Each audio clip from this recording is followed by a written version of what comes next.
음식의 생명은 깊은 맛을 낼 줄 아는 식당이 진짜 맛집이죠. 복잡하고 어려운 정치 뉴스를 깊이 있고 맛깔나게 분석해드리는 시간, 정치 맛집 시간이 돌아왔습니다. 이번 주도 네 분의 요리사 모셨는데요. 소개부터 하죠. 국민의힘 김근식 전 비전전략실장 어서 오십시오. 안녕하세요. 김근식 셰프입니다. 박원석 전 의원 어서 오십시오. 네, 안녕하세요. 박원석입니다. 전 민주당 상근 부대변인이자 맥 정치사회연구소의 서영주 소장님 반갑습니다. 네, 안녕하세요. 서영주 셰프입니다. 오늘 아침에 패딩 입고 오실 뻔했다고요. 추웠어요. 그래서 마음이 추워요. 뭘 마음이 추워. 가을이라서 그렇지. 가을은 패딩이지. 아 진짜 추워지긴 했어요. 확실해요. 예. 개혁신당의 이기인 사무총장 어서 오십시오. 네, 안녕하세요. 이기인입니다. 오늘 멋진 체크 수트를 입고 오셨네요. 마이가 두 개인데요. 마이. 네. 마이가 뭐야? 이 사람이 남아이가 가이드 얘기하고 있네. 가장 젊은 사람. 선배님들 좀 맞췄다. 좀 맞췄어 좀 컨셉을. 자켓. 80년대생이 586 말투를 쓰네. 진짜 깜짝 놀랐네. 자 이렇게 근시경이 쓰는 말투를. 자켓이 두 개인데. 동네 형들이랑 놀지 마. 두 분과 함께 네 분과 제가 정신을 쏙 빼놓으시니까 네 분과 함께 오늘도 정치 맛집 힘차게 문을 열어보겠습니다. 네 분의 요리사가 정성스럽게 준비해 오신 메인 이슈들, 메인 디쉬 뚜껑 하나하나 열 텐데요. 오늘은 서용주 셰프부터 한번 시계 반대 방향으로 돌아보죠. 네. 서용주 셰프가 준비해 오신 이슈 뚜껑 열어보죠. 네. 국민의힘 이야기인데요. 유사 종교 집단의 문을 활짝 연 국민의힘. 유사 종교 집단의 문연 국민의힘 하면서 골라오신 자료는 홍준표 그렇습니다. 전 대구시장의 SNS를 골라오셨는데 제가 한번 읽어보겠습니다. 통일교 11만, 신천지 10만, 정광훈 세력 등등을 합치면 그 당은 유사 종교 집단 교주들에게 지배당한 정당이나 다름없다. 쭉쭉쭉쭉쭉쭉 긴 문장의 SNS. 저게 어제 쓴 건가요, 홍 시장이? 그제 쓴 건가요? 예. 주말 사이. 자, 잠깐만 기다려 주십시오. 박원석 셰프가 가져오신 이슈 뭔가요? 저는 그 장애 집회 얘기를 좀 해야 될 것 같은데요. 윤 어게인 영남에 포위된 국민의힘 이렇게 잡아봤습니다. 윤 어게인과 영남에 포위된 국민의힘 어제 대구에서의 집회 영상 보고 오겠습니다. 지금 대한민국은 이재명 한 사람을 위한 나라가 되었습니다. 대한민국이 인민 독재로 달려가고 있습니다. 거기에 방해가 되면 야당도 죽이고 검찰도 죽이겠다고 달려들고 있습니다. 여당 대표라는 정청래는 하이에나 뒤에 숨어서 음흉한 표정으로 이재명과 김어준의 똘마니를 자처하고 있습니다. 어제 굉장히 강한 워딩들 많이 나왔습니다. 요 이야기 가지고 오셨어요. 잠시만요. 김근식 셰프가 준비해 오신 메인 디쉬 뭔가요? 네, 민주당의 사법 파괴 행태를 좀 지적하려고 하는데요. 자기 모순 자가당착 내로남불 사법 파괴 이렇게 가져왔습니다. 자기 모순 자가당착 내로남불 사법 파괴? 예. 준비해 오신 사진은 저 어떤 사진인가요? 내란 전담 재판부 설치를 포함한 예. 법안을 지난주에 발의를 했습니다. 예. 그 사진 가지고 왔습니다. 민주당 의원들이 내란 전담 재판부 설치 법안 국회에 제출하는 그 장면 가지고 오셨어요. 잠시만 기다려 주십시오. 이기인 셰프가 준비해 오신 이슈는요? 네, 제가 가져온 이슈는 송영길 북콘서트에 축전 보낸 이재명 대통령입니다. 송영길 북콘서트에 축전을 보낸 이재명 대통령. 지금 골라오신 화면은 저게 축전인가 봐요. 네, 지난주 금요일에 북콘서트를 송영길 대표가 가졌는데요. 거기에 대통령께서 직접 축전을 보내서 그 배경이 무엇인지 좀 논의해보고 가져왔습니다. 민주당을 떠나며라는 책 북콘서트를 진심으로 축하드립니다. 송영길 전 민주당 대표님께서는 어려운 여건 속에서도 미국 누구누구에 져서 를 우리말로 옮기는데 많은 노력을 기울여 주셨습니다. 쭉쭉쭉쭉쭉 하면서 건강과 행복이 함께하길 이 자리에 함께하신 분들께도 건강과 행복이 함께하길 소망합니다. 9월 19일 이재명 요 내용을 가지고 오셨습니다. 오늘 내용이 굉장히 다채롭네요. 오늘 본 방송에서 가는 데까지 가보고 안 되면 유튜브로 넘어간다는 미리 말씀드릴게요. 다채로운 날은 다채로워서 좋긴 한데 이게 본방송에 끝까지 못 소화가 간다는 안 돼. 게. 자, 그러면은 어디부터가 서영주 셰프 요리부터 한번 가보죠. 네네. 유사 종교 집단의 문명 국민의힘 이게 지금 통일교 당원 명부에 그렇죠. 이제 들어있는 통일교인 명단 말씀하시는 거 진짜로 12만 명이래요? 그러니까 이름이 일치하는 사람이 한 12만 명 가량 된다는 거죠. 그러니까 국민의힘 당원이 500만 잡고요. 통일교 신도 명단이 120만 명. 그 중에 이름이 일치한 사람이 12만 명. 물론 이게 이제 이름만 단순하게 일치한다고 해서 그들이 다 입당했다고 보기 쉽지 않고요. 예. 일단 특검이 이 자료를 확보해서 시기를 특정하겠죠. 지난 국민의힘이 전당대회 김기현 그 의원이 대표 후보로 나왔을 때 그 당시에 이제 그 기간을 특정할 것이고 권선동 의원과 한학자 총재 그다음에 윤 본부장 이들이 나눴던 대화의 시기에 있어서의 또 뭐 조직과 그다음에 표수와 재정 지원을 하겠다는 약속이 있었기 때문에 저는 그 시기에 있어서의 또 그 입당 여부를 또 가리게 되면 사실 이게 만만치 않은 상황 같아요. 왜냐하면 이 거래가 있었다는 게 확증되는 명확한 증거가 돼버리거든요. 그러면 이제 사실 뭐 통일교 신도들이라고 정당에 입당하는 게 불법이냐 그건 아닌데 예. 사실 이게 조직적으로 할당을 주고 윤 본부장이 얘기했듯이 우리가 이거를 줄 테니 너희는 뭘 줄래? 라는 게 이제 우리가 대가가 오갔다면 평가를 확정할 수 있는 거예요 이게. 그래서 저는 이 부분이 터지게 되면 국민의힘은 굉장히 혼란스러울 것이고 거기에 네. 홍준표 전 대구시장이 얘기했던 말이 맞는 것 같아요. 통일교부터 그게 확정이 되면 신천지도 한번 파동이 있었죠. 정강호 씨가 저는 사실상 기독교에 기반을 두고 있으나 유사종교라고 봅니다. 일반 기독교 정통 기독교는 그렇게 정치에 개입하지 않아요. 않습니다. 그렇죠. 알뜰폰 팔고 그 현장에 나가서 헌금 걷고 그렇지 않습니다. 않습니다. 거기에 이제 손현보 목사 이분도 따지면 구속이 됐지만 정치에 개입하는 종교는 유사 종교라고 봐야 되는 거예요. 어허. 그러면 그런 조금은 기존의 어떤 정통 종교에서 봤을 때에 저 바깥에 있는 사람들을 품고 정당을 운영했다. 이거는 기존 정통 정당에서 봤을 때는 사이비 정당으로 가는 거라고 판단할 수밖에 없어요. 그래서 이제 해체 해산까지 간다 이렇게 이야기가 흘러가는 저는 거예요. 그게 민주당 갈 주장은. 수 있다고 보는 자, 거예요. 그럼 하나하나 좀 보겠습니다. 김근식 교수님. 예. 당원 500만 명이라는 거는 이게 어떤 기준으로 500만 명이 되는 일반 거예요? 당원, 책임 당원을 다 합친 겁니다. 그러니까 민주당이 우리 당보다 일반 당원까지 합치면 더 숫자가 많아요. 한 700만 명 가까이 된다고 그러고. 민주당 700만 명. 우리는 한 400에서 500만 명 된다고 하는데 이제 문제는 이제 우리가 관심 있었던 전당대회에서 투표권을 행사하는 예. 투표권을 행사할 수 있는 건 저희들은 책임 당원이고 민주당 권리 당원이라고 하는데 네.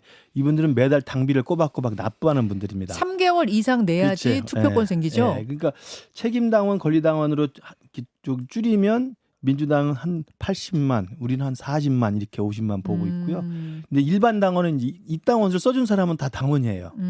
그래서 사실은 해방 이후부터 대한민국 정당에 항상 일반 당원까지 다 합치면 대충 인구수랑 비슷하게 나옵니다. 허수도 많다는 얘기예요. 그럼요. 그런 기현상이 있는데 그 일반 당원 500만 명 중에서 통일교 신도라고 돼 있는 120만 명의 숫자를 이름하고 이름을 맞춰보니 뭐 저 정도 됐다는 게 12만 명이 특검 측의 나왔다. 설명입니다. 그래서 저게 뭐 이제 특검이 수사를 이제 시작한 거니까 결론이 어떻게 날지 봐야 되겠습니다만 특정 종교에 속한 사람이 어느 특정 정당에 입당했다는 것 자체를 문제 삼을 수는 없는 거예요. 다만 지금 서영주 소장이 말씀드린 대로 특정한 전당대회 기간에 특정한 정치적 의도를 가지고 특정한 그룹이 네. 오더를 내리거나 아니면 지시를 하거나 아니면 강제로 입당원서를 쓰게 하거나 네. 당비를 납부하게 하느라 만약에 이런 게 조직적으로 있었다고 한다면 이건 이제 수사거리가 되긴 하죠. 좀 나눠서 볼게요. 일단 예. 12만 명이 진짜 통일교인이 맞느냐 이 문제 먼저 한번 들여다보고 싶은데 송원석 원내대표는 이렇게 말했습니다. 들어보시죠. 상식적으로 생각해보면 대한민국 국민이 5천만이고 지난 총선 때 아마 유권자 숫자가 그때 선거인 수가 한 4,500만 가까이 됐을 겁니다. 그중에 우리 당원 명부에 들어와 있는 숫자가 한 500만 가까이 되기 때문에 전체적으로 한 10%는 우리 당원이다 이렇게 보여집니다. 그러면 어떠한 명단이든 간에 120만 명단을 가지고 오면 그중에 한 12만 정도는 우리 당원 명부에 들어와 있을 개연성이 통계학적으로 아주 많죠. 그게 정상적인 숫자다. 저는 그렇게 생각을 합니다. 박원석 의원님 통계학적으로 우선은 놀라운 거는 예. 송원석 원내대표가 무려 대한민국 기획재정부 예산실장 출신의 예, 기재부 차관을 역임하셨는데 맞습니다.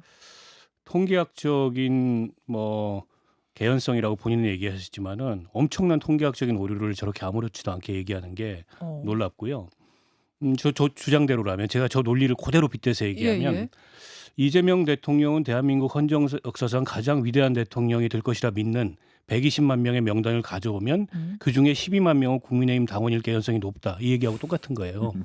그러니까 보편적이지 않은 예. 특정한 그 이 명단의 모수를 예. 전 국민하고 비교하는 오류를 저지른 겁니다. 아, 근데 통일교라는 거는 보편적인 명단이 아니잖아요. 특정한 믿음을 가진 사람들의 모임이잖아요. 네.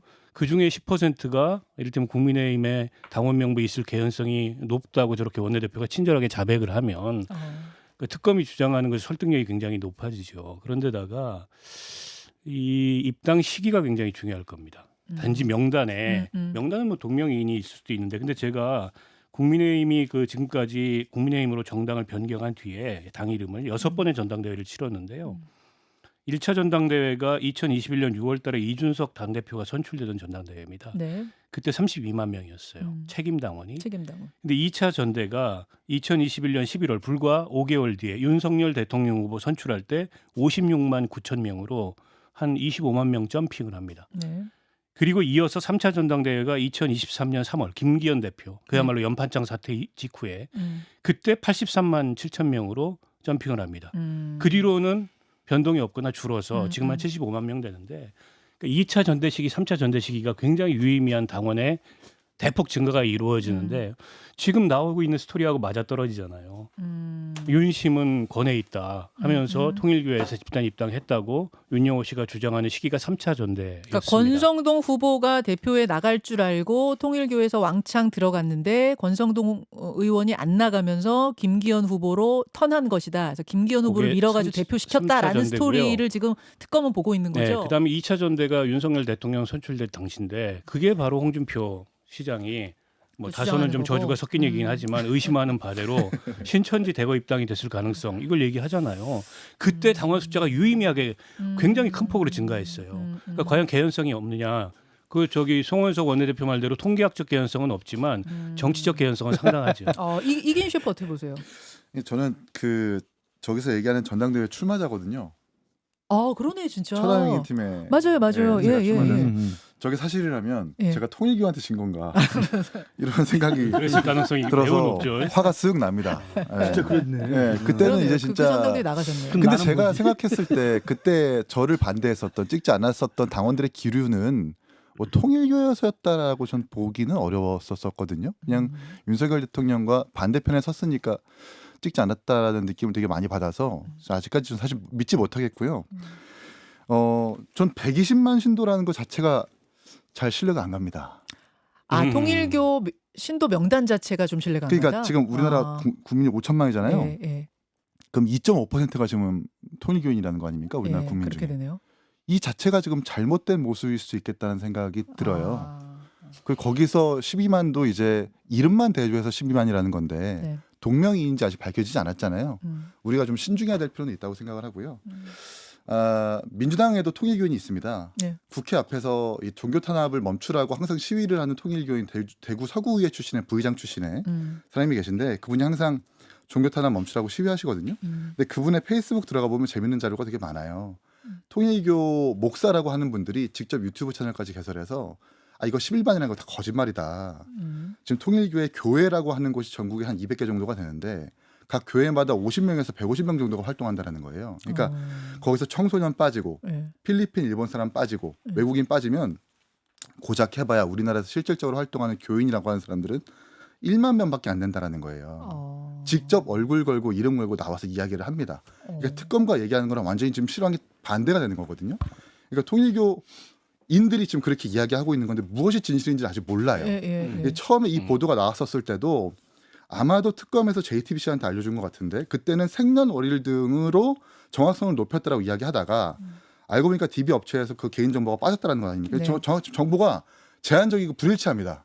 그래서 우리가 좀 신중하게 판단을 유보해야 될 필요가 있겠다는 자, 생각이 들어요. 그러면 숫자가 12만 명이 맞느냐 안 맞느냐는 둘째 치고 자발성, 강제성 요걸 한번 좀 들여다보죠. 사실 이게 더 핵심이잖아요. 그러니까 제가 예를 볼 들- 때도 예. 예, 아까 말씀하신 정치적인 개연성이 있어 보이는 건 전당대 기간에 폭증했다는 이제 박원석 의원 이야기를 하는데 2021년 그 대선 후보를 뽑는 전당대회 때 윤석열이 그 후보 선출됐던 거기에 폭증했던 건 그거 말고도 정치적 관심이 몰려서 많은 수의 일반 대중 국민이 가입했을 가능성도 굉장히 높아요.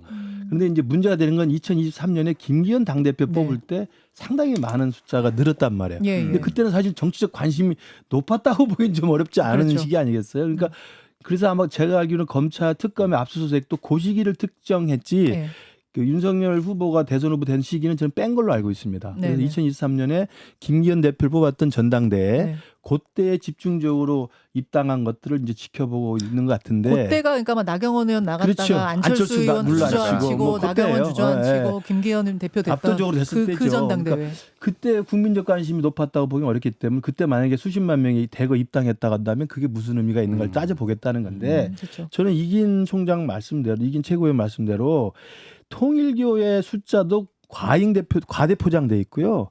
모든 정당의 숫자가 다 과대포장돼 있어요. 그리고 모두 거의 대부분이 이중 당적자들이 상당히 많습니다.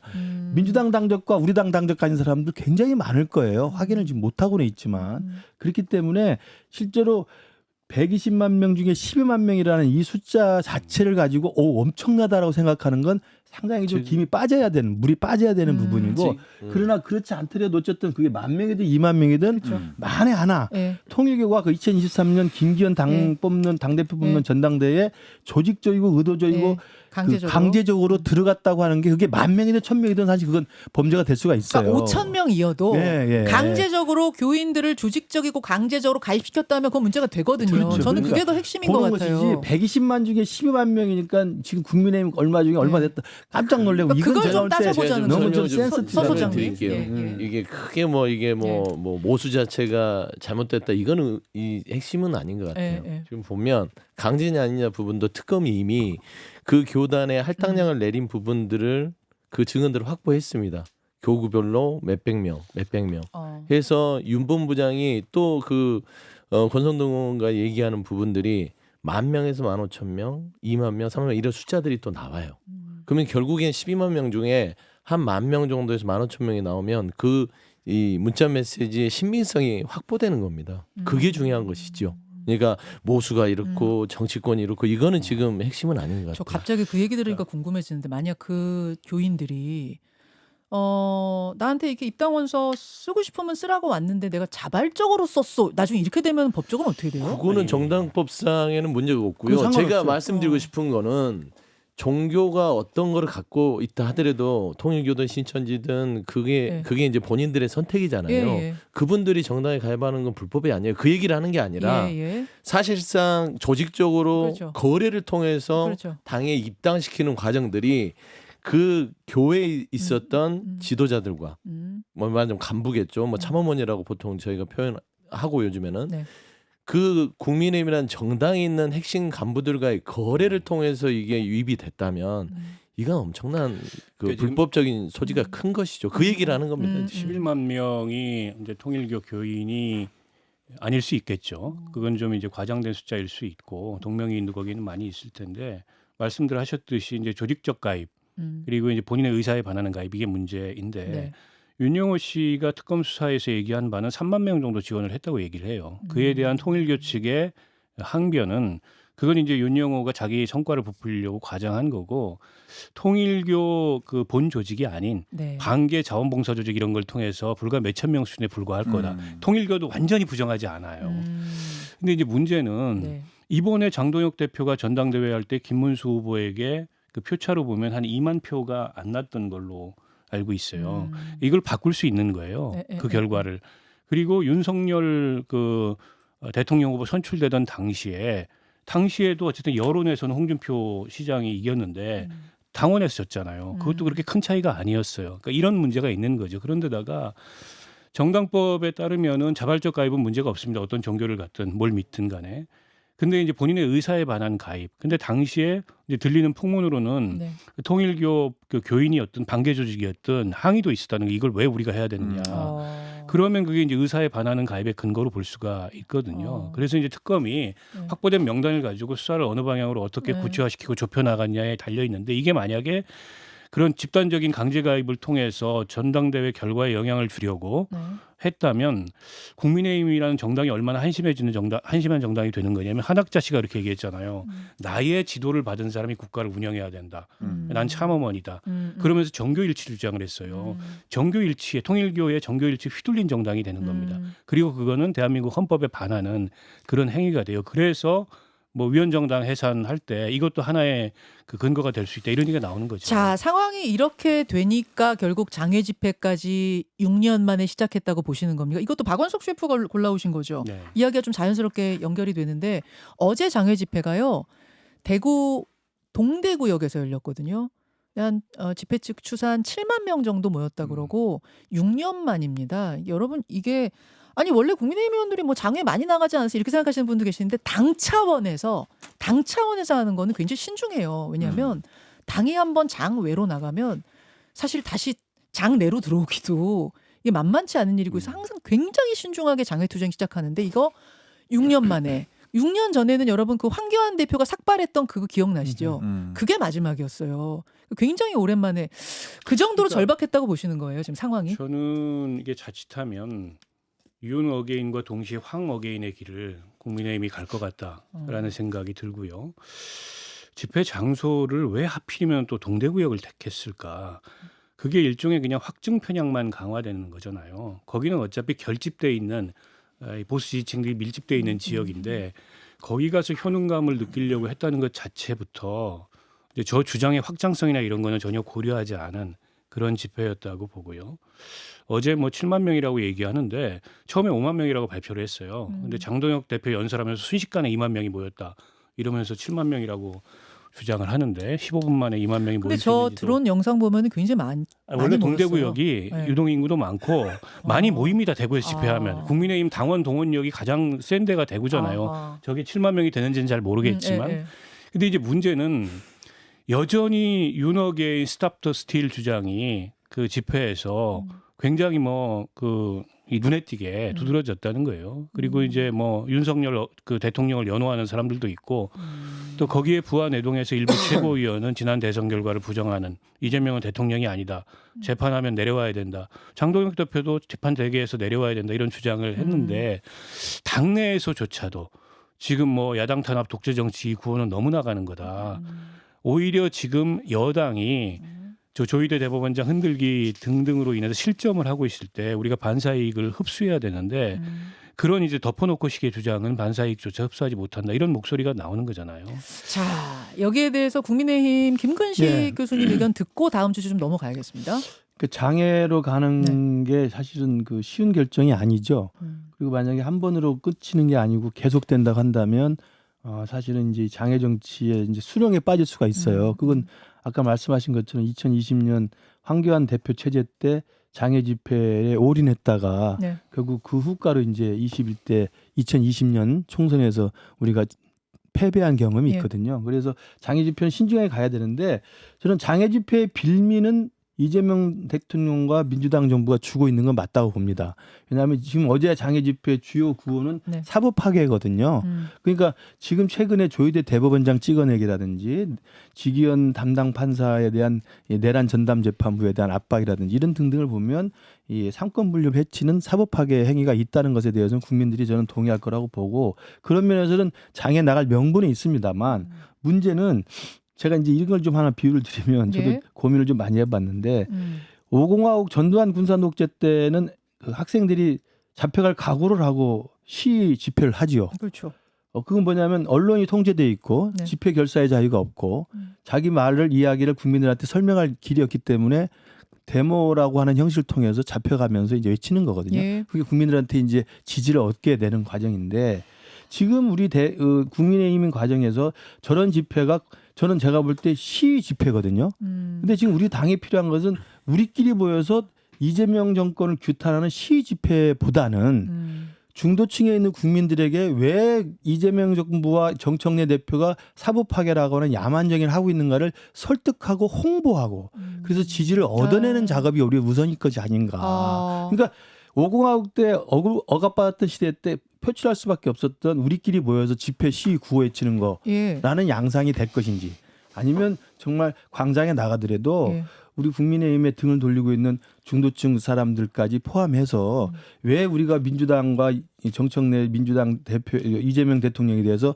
사법 파괴를 규탄하고 비판하고 있는지를 설득력 있게 홍보하는 작업은 좀 다른 거거든요. 저는 그 두 개가 좀 구분돼서 했으면 좋겠다. 어제 가셨어요? 안 가셨어요? 저는 못 갔습니다. 봐봐요. 벌써 이 유력한 그 당협위원장도 안 간 거 보면 저 동대구의 집회가 저는 못 갔다니까. 아니 안 간 거예요. 안 간 우리 거. 제가 송파병에 봤을 때 당원 교육이 예정돼 있어서 당성이 아주 당원 높으신 교육부터 해야 분인데도 됩니다. 불구하고 안 갔잖아요. 그리고 제가 두 가지 지적하고 싶은 건 장동욱 대표 그 메시지를 지금 영상을 봤는데 말은 거칠잖아요. 똘마니 발언하면서. 근데 공감 능력이 하나도 없어요.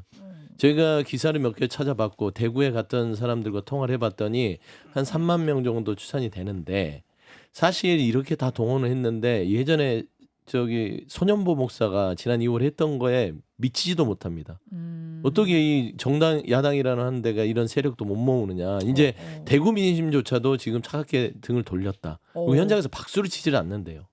도저히 박수를 칠 수가 없어서 발언들이. 그건 이제 전해주신 분. 예, 전해주는 분이 그렇게 된 거고. 박수는 많이 치던데. 두 번째 아니 그러니까 그다음에 두 번째는 이재명 정부에 대해서 인민 독재란 말을 써요. 근데 이재명 정부가 지금 현재 국민들과 소통하려고 많은 노력을 하는데 뭐가 독재죠? 양보할 건 다 양보해가면서 가는 것이고 사법개혁 부분에 있어서 말씀한 대로 공감대를 얻으려면 그 내부에서 중도를 향해서 뭔가 공감대를 얻어야 되는데 그런 노력 안 하잖아요. 사실 이거는 뭔가 개혁을 위한 노력과 어떤 독재라고 규정하는 노력이 완전히 상충돼서 국민이 말하는 게 민심의 귀에 들리지 않는다는 측면에서는 동대구역 이걸로 끝날 것 같아요. 더 이상은 장애 집회 못 이어가는. 장애 집회 동력이 없을 동력이 없을 것 같다. 자, 이게 그러니까 대통령과 민주당이 사법부를 압박하는 게 잘못됐으니까 집회로 나가는 것이잖아요. 근데 저 집회에서 나온 주요한 메시지가 이재명 대통령이 재판을 빨리 하라는 거예요. 그럼 그건 사법부 압박이 아닙니까?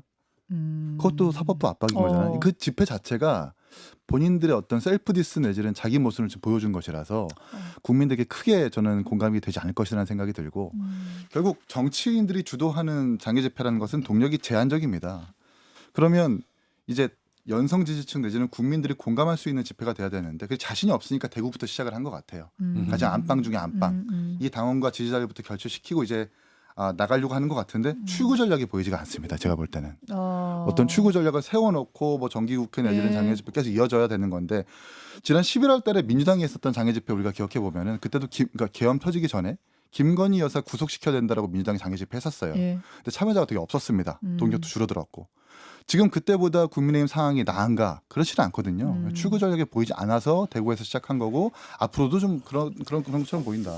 자, 그러면 왜 이런 장애 집회가 시작됐느냐? 아까 말씀하셨다시피 지금 민주당의 사법부 흔들기 이거 그대로 방치하면 안 된다라는 게 가장 큰 명분이었거든요. 그 이야기로 넘어가 보죠. 김근식 셰프가 골라오신 이슈였어요.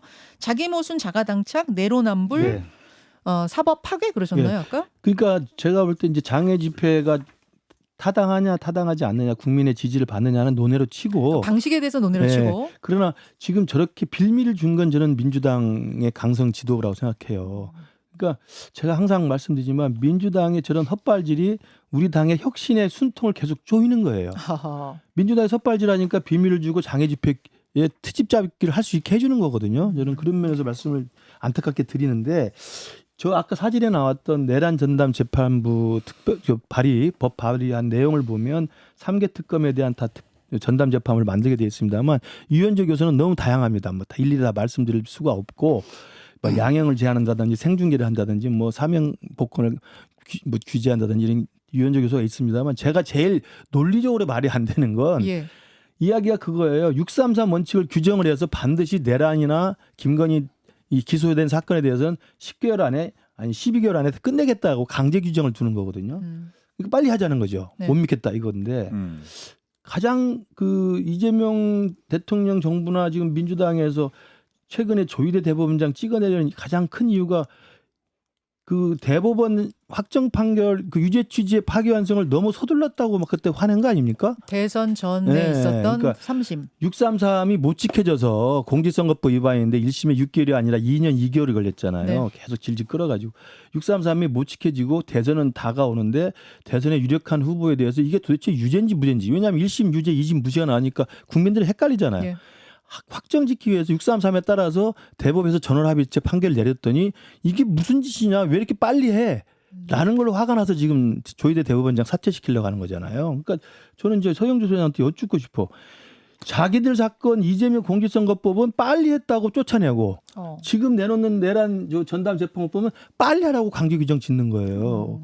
이건 난 앞뒤가 안 맞는다고 생각해요. 앞뒤가 전혀 안 맞는 아니, 그러니까 주장을 이해하면 하시고 뻔하지 뭐. 계시네요. 내란은 특별하니까 그렇다고 하는데 아니요. 사법부에 대해서 특별한 재판과 특별한 그 기소된 사건에 대해서 이 사건은 누가 빨리 하고 이 사건은 누가 늦게 하고 이걸 정할 권리는 아무도 없거든요. 대선을 소장님? 앞두고 있었다는 겁니다. 아니, 그러니까 내부에서 잘 보세요. 지금 이 633을 논리가 지키는 거예요. 그러니까 633이 참 이게 교묘하게 설명을 하시는데 이 633이 그냥 일반 평시였으면 그렇게 절차에 따라서 해도 633 지키려고 했나 보다. 근데 대선을 앞두고 있었어요. 예. 5월 10일 날 후보 등록이었습니다. 근데 4월 22일 날 갑자기 조희대 대법원장이 이재명 당시 후보의 그 사건에 눈이 확 꽂혀가지고 그 부에 낸 지 2시간 만에 전원 합의체를 한 다음에 9일 만에 최종 날짜를 합니다. 누가 보더라도 당시 그 김모 부장판사도 왜 이런 일을 하느냐.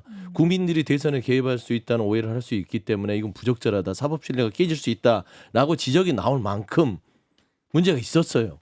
저는 이 부분에 대해서 633을 가지고 대비할 문제는 아닌 것 같아요. 대선을 앞두고 있었기 때문에 문제다 그 그렇죠. 말씀이신 이건 거예요? 어차피 국민들이 1심의 유죄, 자. 2심의 무죄면 예. 대법원에 확정이 안 나온다 하더라도 결국에는 국민들이 표로서 그 부분은 심판하게 둬야 됩니다. 민주주의에서 가장 큰 심판은 선거예요.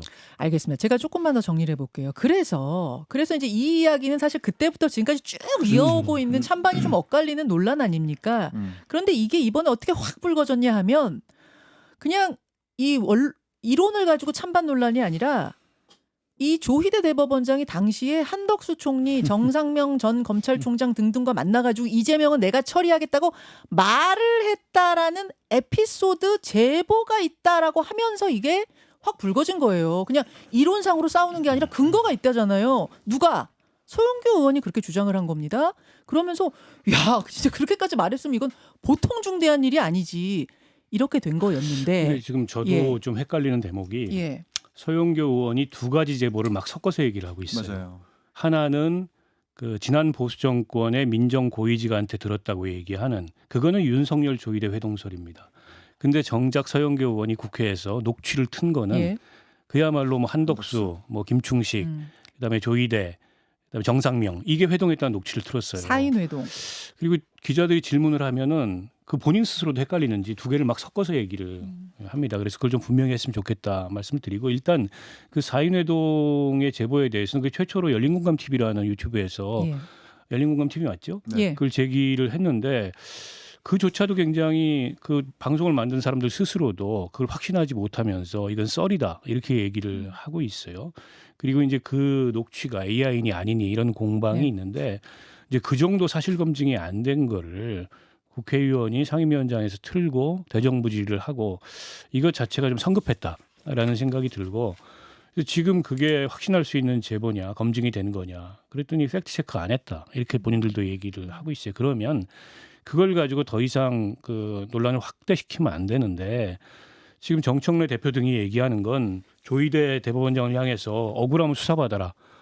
특검은 의혹이 제기됐으니 수사해라. 그러면 아무 의혹 제기나 얘기하고 당사자가 아니라 그러면 수사하라는 논리하고 똑같잖아요. 저는 여당이 그런 식으로 이 이슈를 다루면 안 된다고 생각이 들고요. 그런 방식으로 거칠게 이슈를 다루니까 예. 오히려 조희대 대법원장에 대한 법원 내 문제 제기나 정당한 문제 제기마저 묻히고 있어요. 사실은 조희대 대법원장이 이 개입해야 될 때 침묵했고 이를테면 내란이나 서부지방법원 공격에 침묵했어요. 그리고 침묵해야 될 때 개입을 했어요. 이를테면 이재명 그 당시 대표 재판 같은 경우에 이례적으로 신속하게 파기환송을 했잖아요. 당연히 그에 대해서 의심하고 문제 제기하는 목소리가 나오는데 그런 정당한 문제 제기마저 지금 오히려 묻어버리는 역할을 하고 있고 그래서 저는 페이드아웃 해야 된다. 그 음악 기호에서 보면 디크레센도라고 있습니다. 점점 작게.